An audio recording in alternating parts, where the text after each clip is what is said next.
Hello students, कैसे हैं आप लोग। आशा करता हूं आप लोग बहुत अच्छे होंगे और मन लगाकर अपनी पढ़ाई कर रहे होंगे। आई होप आप लोगों ने अभी तक की सारी क्लासेस कंप्लीट कर ली होंगी और अपना होमवर्क वाला पार्ट भी कंप्लीट कर लिया होगा। तो आज की इस वीडियो में जो कि कनेक्टेड है आपके इनकम अंडरहेड पीजीवीपी से ही, ऑलरेडी आप 10 क्लासेस कवर कर चुके हैं इनकम अंडरहेड पीजीवीपी पे। तो आपने जो 10th क्लास कवर की है उसके बाद this is the smallest part of this chapter, जहां पर मैं आपके साथ कोई बहुत लंबा चौड़ा डिस्कशन नहीं करूंगा। I will explain one of the smallest point with you. और ये यहाँ पर मैं क्यों कवर कर रहा हूं ये भी मैं बता देता हूं। अदरवाइज अगर आप देखेंगे मेरे बुक में, तो मैं अभी आपको अपना बुक दिखा देता हूं जो मैंने आपको चैप्टर 1 दिया था, basic concept of income tax. तो basic concept of income tax में पेज नंबर 32 पर मैंने आपको एक छोटा सा पॉइंट यहां पर डाल के दिया था, the undisclosed sources of income. वैसे अगर आप इसे देखेंगे तो ये आपके स्टडी मटेरियल में, आईसीएआई के स्टडी मटेरियल में पीजीबीपी के चैप्टर के अंदर दिया गया है कॉन्सेप्ट। बट क्योंकि इसे मैंने अपने basic concept of income tax में कवर किया था और वहां पर मैंने ये बोला था कि I will discuss the same in the chapter of PGBP, तो जब मैं आपको पीजीबीपी कराऊंगा तब मैं आपको ये वाला कॉन्सेप्ट कराऊंगा। So now we have already covered the 10 classes of a PGBP. अभी उस पर मेरी एक क्लास और आएगी उस क्लास के बीच में, और इस जो मेरी कल एक क्लास ऑलरेडी आ गई है इसके बीच में I would like to explain this concept, क्योंकि स्टडी मटेरियल में पीजीबीपी का कॉन्सेप्ट है और वहां पर मैंने ये छुड़वाया था यही कह के कि इसे हम पीजीबीपी में कवर करेंगे। तो क्या होता है अनडिस्क्लोज्ड सोर्स ऑफ इनकम। आपने देखा जब आप बिजनेस करते हैं तो आप बुक्स ऑफ अकाउंट्स बनाते हैं, बुक्स ऑफ अकाउंट्स के बाद आप ऑडिट करते हैं, ऑडिट करने के बाद आप अपनी रिटर्न ऑफ इनकम फाइल करते हैं, रिटर्न ऑफ इनकम फाइल करने के बाद असेसिंग ऑफिसर आपकी रिटर्न को कंप्यूट करता है, इनकम कंप्यूट करता है और अकॉर्डिंगली वो आपका केस प्रोसेस करता है। अब क्या होता है जब असेसिंग ऑफिसर को पता चलता है कि आपने कुछ ऐसी इनकम छुपाई है जिसे वो कहता है अनडिस्क्लोज्ड सोर्सेज ऑफ इनकम। मतलब आपके केस में असेसिंग ऑफिसर को इंफॉर्मेशन मिलती है, पता चलता है कि आपके कुछ ऐसे सोर्सेज हैं इनकम के which are undisclosed, which are undisclosed. मतलब ऐसे सोर्सेज जो अभी तक सरकार की निगाहों से, इनकम टैक्स डिपार्टमेंट की निगाहों से छुपे हुए थे और आपने भी नहीं बताए थे, सरकार ने ये ढूंढ लिए, सरकार को इंफॉर्मेशन मिली और सरकार ने इन सोर्सेस को ढूंढ कर आपकी इनकम में जोड़ दिया।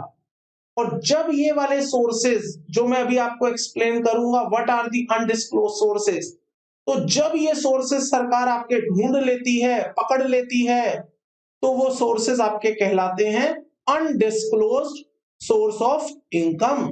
मतलब ऐसे सोर्स जिसे आपने कभी डिस्क्लोज किया ही नहीं था, ऐसे सोर्सेस जो आपने कभी सरकार को डिस्क्लोज किए ही नहीं थे। एक बात याद रखिएगा यहां पर, अगर कभी सरकार ऐसे सोर्सेस ढूंढ लेती है विच आर अनडिस्क्लोज, तो यहां पर सरकार जो आपसे टैक्स लेती है ना, वो 60% का टैक्स लेती है। कितने परसेंट का टैक्स लेती है सरकार? 60%। और सर 60% ही नहीं, यहां पर आपसे जो टैक्स लिया जाता है वो 60% लिया जाता है, प्लस सरचार्ज लिया जाता है, प्लस एजुकेशन सेस लिया जाता है। तो इफेक्टिवली जो आपका टैक्स निकल के आता है, इफेक्टिवली जो आपका टैक्स निकल के आता है वो आप देखिएगा लगभग लगभग 78% आपका टैक्स हो जाता है। इंटरेस्ट और पेनल्टी जो है वो तो अलग है, इंटरेस्ट पेनल्टी अलग है, ये तो हम केवल केवल टैक्स की बातें कर रहे हैं। देखिएगा basic concept of income tax में ही मैंने एक जगह पर आपको रेट ऑफ टैक्स बताए थे, यहां पर मैंने आप नीचे आके देखिएगा क्या लिखा हुआ है, 115 BBE unexplained money investment expenditure etcetera deemed as income under section 68 और 69 और 69A और 69B, 69C एंड 69D, इसे हम क्या मानते हैं? डीम्ड इनकम मानते हैं। और ये किस रेट से टैक्स होती हैं? 60%। बताइए 60% का टैक्स हो गया, 25% का सरचार्ज हो गया, 4% का एजुकेशन सेस हो गया, ओवरऑल टैक्स आप खुद निकाल लीजिए कितना आएगा। 60%, उसके ऊपर 25%, उसके ऊपर इन दोनों के ऊपर 4%, आप देखिए 78% के आसपास आपका ये टैक्स आएगा। तो ये है वो इनकम टैक्स का रेट जो आपको पे करना पड़ेगा अगर आपके कोई ऐसे सोर्सेस सरकार को मिल जाते हैं विच आर अनडिस्क्लोज्ड, जो आपने सरकार से छुपा रखे थे। ऐसे कौन कौन से सोर्स हैं जो अनडिस्क्लोज्ड हैं? आइएगा पेज नंबर 32। सबसे पहला सोर्स कैश क्रेडिट्स, सेक्शन 68। क्या कहता है कैश क्रेडिट? देखिएगा, where any sum is found credited in the books of accounts of the assessee and assessee offer no explanation। आपने अपनी बुक्स ऑफ अकाउंट्स में एक इनकम डाल रखी है और असेसिंग ऑफिसर आपसे पूछता है बताइए इनकम कहां से आई है, आप कहते हैं मुझे नहीं पता। फिर से सुनिए, आपने अपनी बुक्स ऑफ अकाउंट्स में एक इनकम क्रेडिट की है, असेसिंग ऑफिसर पूछ रहा है बताइए कहां से आई है ये इनकम, आप कहते हैं मुझे नहीं पता कहां से आई है, मैं नहीं जानता इसके बारे में, लेकिन इनकम है। आपने खुद उसे P&L अकाउंट में क्रेडिट किया है, आपने खुद बोला है मेरी इनकम है, लेकिन आप नहीं बता रहे कहां से आई है वो इनकम। अरे आप कहो मैंने सेल करी थी, तो नाम बताओ किसको सेल करी थी। आप कहोगे मैंने किसी को लोन दिया था उसने मुझे इंटरेस्ट दिया है, नाम बताओ किसको लोन दिया था। और आप कहते हो मैं नहीं बताता मैंने किसको सेल किया था, मैं नहीं बताता किससे ये इनकम आई है। सरकार कहेगी आप नहीं बताओगे तो हम इसे क्या मान लेंगे? Cash credit. और अगर कोई आइटम हमने मान ली कि ये कैश क्रेडिट है तो वो क्या बन जाएगी? अनडिस्क्लोज्ड सोर्स ऑफ इनकम बन जाएगी। और जैसे ही आप उसे अनडिस्क्लोज सोर्स ऑफ इनकम मान लेंगे, इन दैट केस हम आपके ऊपर जो टैक्स लगाएंगे वो कोई स्लैब रेट से नहीं लगाएंगे, हम आपके ऊपर टैक्स लगाएंगे 60% plus surcharge plus education cess, जो कि ओवरऑल कितना हो जाएगा? 78%। इतना ही नहीं, इंटरेस्ट पेनल्टी तो आपके ऊपर अलग से इनिशिएट हो जाएंगी। क्लियर है? देखिएगा, so where any sum is found credited in the books of accounts of a assessee and assessee offer no explanation about the nature of the source of explanation offered is not satisfactory in the opinion of assessing officer। आपने या तो offer ही नहीं की explanation, आप कहते हैं मैं नहीं बताता किससे पैसा आया था, मैं नहीं बताता ये इनकम कहां से आई थी, या आप बता देते हैं लेकिन असेसिंग ऑफिसर उससे सेटिस्फाई नहीं है। जो एक्सप्लेनेशन आप दे रहे हैं असेसिंग ऑफिसर कहता है नहीं ये एक्सप्लेनेशन ठीक नहीं है, ये आपका जो रीजन आप मेरे को दे रहे हैं, एक्सप्लेनेशन आप दे रहे हैं, I am not convince about with that explanation, तो भी उस केस में वो इसको अनडिस्क्लोज्ड सोर्स ऑफ इनकम मान लेगा। आगे देखिएगा, the sum so credited may be charged as income of the assessee for that previous year। तो जितना भी आपकी बुक्स में पैसा पाया जाएगा एज ए क्रेडिट, हम उसे आपकी इनकम मान लेंगे। क्लियर? नेक्स्ट सेक्शन देखिएगा, अनएक्सप्लेन्ड इन्वेस्टमेंट्स। आपके यहां पर इनकम टैक्स वालों ने छापा डाला या आपके बारे में इनकम टैक्स वालों को इंफॉर्मेशन मिली कि आपने कहीं इन्वेस्टमेंट्स की हुई हैं शेयर्स में, इमूवेबल प्रॉपर्टीज में, मूवेबल प्रॉपर्टीज में, या ऐसी कहीं भी कोई इन्वेस्टमेंट जिसे आपने अपनी बैलेंस शीट में नहीं दिखा रखा है, जिसे आपने अपनी इनकम टैक्स रिटर्न में नहीं दिखा रखा है, या ऐसी कोई इन्वेस्टमेंट जो इनकम टैक्स की निगाहों से छुपी हुई है, तो सरकार उसको भी आपका अनडिस्क्लोज्ड सोर्स ऑफ इनकम मान लेगी। सरकार उसको भी अनडिस्क्लोज्ड सोर्स ऑफ इनकम मान लेगी और उस पर जो भी टैक्स बनता होगा 60% plus surcharge plus education cess, वो आप पर चार्ज कर दिया जाएगा। पढ़िएगा क्या लिखा है इस पर। Where in the financial year immediately preceding the assessment year, the assessee has made investments which are not recorded in the books of accounts, and the assessee officer and the assessee offers no explanation about the nature of the source of investments, or explanation offered is not satisfactory in the opinion of assessing officer, the value of the investment are taxed as a deemed income of the assessee in that financial year। आपने investment की हुई है, assessing officer आपसे पूछ रहा है बताइए पैसा कहां से लाए थे इन्वेस्टमेंट का, बताइए। आप कहते हैं मुझे नहीं पता, मैं नहीं बताता मैं पैसा कहां से लाया था। असेसिंग ऑफिसर कहेगा मैं आपसे फिर पूछ रहा हूं, आपने 1 करोड़ रुपए का इमूवेबल प्रॉपर्टी खरीदा, पैसा कहां से लाए थे बताइए। आप कहते हैं मैं नहीं बताता, या आप बता भी देते हैं, लेकिन असेसिंग ऑफिसर कहता है मैं आपकी एक्सप्लेनेशन से सेटिस्फाई नहीं हूं, आपकी एक्सप्लेनेशन में दम नहीं है, आपकी एक्सप्लेनेशन में वजन नहीं है जिससे मैं मान लूं या मैं कन्विंस हो जाऊं कि आप ये यहां से लाए थे, तो मैं उसे क्या मान लूंगा, अनडिस्क्लोज्ड सोर्स ऑफ इनकम, और accordingly same will be taxed eight the rate of 78%। Unexplained money, सरकार को पता चला आपके 1 करोड़ रुपए हैं किसी के पास, कहीं पर आपका 1 करोड़ रुपया पड़ा है, सरकार कह रही है बताइए कहां से आया है 1 करोड़ रुपए, आप कहते हैं मुझे नहीं पता, या आप कहते हैं मुझे पता है मैं बता रहा हूं, लेकिन सरकार उससे खुश नहीं है, आपकी एक्सप्लेनेशन को सरकार वैलिड नहीं मानती, वो भी क्या बन जाएगा, अनडिस्क्लोज्ड सोर्स ऑफ इनकम। पढ़िएगा, where in any financial year assessee is found to be the owner of money, आपके पास पैसा पकड़ा जाता है, बुलियंस, आपके पास बुलियंस मिलते हैं, ज्वेलरी मिलती है, या अदर वैल्यूएबल आर्टिकल्स मिलते हैं, in that case same is not recorded in the books of accounts, जो आपकी बुक्स में रिकॉर्डेड नहीं है। मान लीजिए आपके यहां पर इनकम टैक्स रेड हुई, आपकी बुक्स में लिखा हुआ है कि मेरे पास 1 किलो ज्वेलरी है, लेकिन आपके घर में 4 किलो ज्वेलरी मिलती है, तो वो 3 किलो ज्वेलरी क्या मानी जाएगी, अनडिस्क्लोज्ड मनी।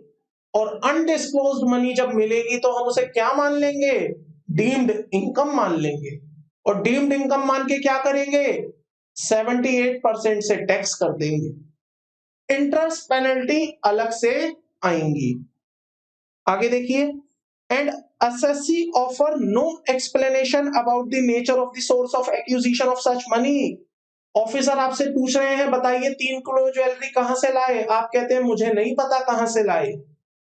असेसिंग ऑफिसर पूछता है कहां से लाए, आप कहते हैं जी मुझे तो यहां से मिल गई। असेसिंग ऑफिसर कहता है मुझे आपकी एक्सप्लेनेशन में मजा नहीं आया, वो क्या कर देगा, डीम्ड इनकम मान लेगा।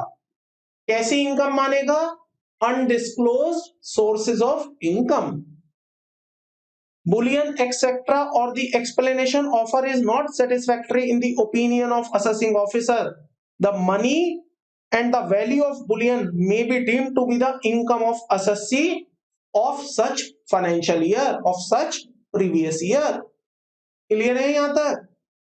इसी तरह अगर कोई इन्वेस्टमेंट आपने करी है लेकिन उसको पूरी तरह से आपने बुक्स में डिस्क्लोज नहीं किया, एग्जांपल लीजिए, आपने बुक्स में एक बिल्डिंग दिखाई है 10 लाख रुपए की, बट बिल्डिंग की मार्केट वैल्यू अगर आप देखते हैं या जितने में आपने उसे खरीदा था वो वैल्यू थी 1 करोड़ रुपए की। अब आप असेसिंग ऑफिसर को क्या जवाब देंगे कि 1 करोड़ की बिल्डिंग आपने 10 लाख रुपए में किससे खरीदी, कैसे खरीदी, जवाब दीजिए। आप कहते हैं मैं जवाब नहीं देता, तो असेसिंग ऑफिसर क्या कहेगा, मैं इसे आपकी अनडिस्क्लोज्ड इनकम मान लूंगा। इसे वो क्या बोलेगा, this is the case of undisclosed income. Same वही बात यहां लिखी हुई है स्टूडेंट्स, कुछ नया नहीं है। आपकी बुक्स में कोई अनडिस्क्लोज्ड इन्वेस्टमेंट्स मिलती हैं या नॉट फुल्ली डिस्क्लोज्ड इन्वेस्टमेंट मिलती हैं, आप जवाब नहीं दे पाते, the same shall be deemed as the income, आप उसे इनकम मान लेंगे और same shall be tax at the rate of 78%। Next page पर आइएगा, एग्जाम्पल भी मैंने आपको दिया हुआ है, एक बार आप इसको प्लीज होमवर्क में रीड करिएगा, आपको ये बात क्लियर हो जाएगी। पॉइंट नंबर ई देखिएगा, अनएक्सप्लेन्ड एक्सपेंडिचर। आपने अपने फैमिली में शादी की, शादी में आपने 10 करोड़ रुपए खर्च कर दिए, असेसिंग ऑफिसर भी उस शादी में आया था, शादी के अगले दिन वो आपको फोन करके बोल रहा है ऑफिस पे आ जाना, मुझे आपसे कुछ बातें करनी है। असेसिंग ऑफिसर आपसे पूछ रहा है आपने शादी में 10 करोड़ रुपए खर्च किए थे, कहां से लाए थे 10 करोड़ रुपए? आप कहते हैं मुझे नहीं पता, बस ऐसे ही कर दिए थे, मुझे नहीं पता 10 करोड़ कहां से आए थे। क्या बताइए, ये भी अनडिस्क्लोज्ड सोर्स ऑफ इनकम माना जाना चाहिए या नहीं माना जाना चाहिए? मानना है, मानना है। असेसिंग ऑफिसर आपसे पूछ रहा है, सरकार आपसे पूछ रही है आपने 10 करोड़ रुपए खर्च कर दिए और आपको यही नहीं पता 10 करोड़ रुपए आए कहां से थे आपके पास। It is a case of undisclosed sources of income और assessing officer have the power to treat that expenditure. जो 10 करोड़ का आपने खर्चा किया ना, उस 10 करोड़ रुपए को वो आपकी इनकम मान लेगा, डीम्ड इनकम मान लेगा और वहां पर वो 78% के हिसाब से इनकम टैक्स लगा देगा। Interest and penalties are initiated separately. Next देखिएगा, अमाउंट बोरोड और रीपेड ऑन हुंडी। अब ये जो हुंडी वर्ड है, ये आप पुराने जमाने में जो बिल ऑफ एक्सचेंज आप पढ़ के आए थे, अभी भी चलते हैं बिल ऑफ एक्सचेंज, तो बिल ऑफ एक्सचेंज से भी जो पुराना जमाना था वो हुंडी का जमाना था। तो अगर आपके पास हुंडीज पकड़ी जाती हैं, हुंडी मतलब एक ऐसा प्रोमिसरी नोट होता है जो हवाला मनी में यूज होता है, तो अगर आपके पास हुंडीज पकड़ी जाती हैं और वो हुंडीज आप एक्सप्लेन नहीं कर पाते कि आपके पास कहां से आई, किसकी हैं, कैसे आई, तो उसे भी आप क्या मान लेंगे? अनडिस्क्लोज्ड सोर्सेज ऑफ इनकम मान लेंगे। And same shall also be tax at the rate of 78%. Interest and penalties are also there. तो स्टूडेंट्स, ये कुछ 6 पॉइंट्स हैं जो अनडिस्क्लोज्ड सोर्स ऑफ इनकम के एग्जाम्पल भी हैं और पॉइंट्स भी हैं। तो आपको यहां पर एमसीक्यू में क्वेश्चन जो एक्सपेक्टेड है यहां पर वो रेट ऑफ टैक्स का है। एमसीक्यू में आपसे पूछा जा सकता है अनडिस्क्लोज सोर्स ऑफ इनकम के केस में आपका रेट ऑफ टैक्स क्या होगा। तो वहां पर आपको ऑप्शन दिए जाएंगे, 4 ऑप्शन, जिसमें से एक ऑप्शन आएगा 78%, वो आपका सही आंसर है। और अगर आपको याद होगा तो basic concept of income tax का जब मैंने एमसीक्यू कंडक्ट किया था तो वहां पर मैंने भी यही एक क्वेश्चन पूछा था कि in case of undisclosed sources of income what will be the rate of tax. तो 78% आपको रेट देख लेना है, लॉजिकली कैलकुलेट कर लीजिएगा, 78% ही आएगा। But the point is that आपका ये वाला पॉइंट क्योंकि इंस्टीट्यूट के पीजीबीपी में कवर है तो मैंने इसे यहां पर उठाया और ये पॉइंट सिंपल इतनी सी बात कहता है कि अगर किसी खर्चे को, अगर किसी इनकम को, अगर किसी इन्वेस्टमेंट को, अगर किसी असेट को आप एक्सप्लेन नहीं कर पाएंगे या एक्सप्लेन तो कर देंगे लेकिन वो एक्सप्लेनेशन सेटिस्फैक्टरी नहीं होगी, तो उस अमाउंट को, उस आइटम को हम अनडिस्क्लोज्ड सोर्स ऑफ इनकम मानते हुए डीम्ड इनकम मान लेंगे। और जब हम इसे डीम्ड इनकम मान लेंगे तो ये आपकी 78% से टैक्सेबल होंगी, ना कि आपके स्लैब रेट से टैक्सेबल होंगी।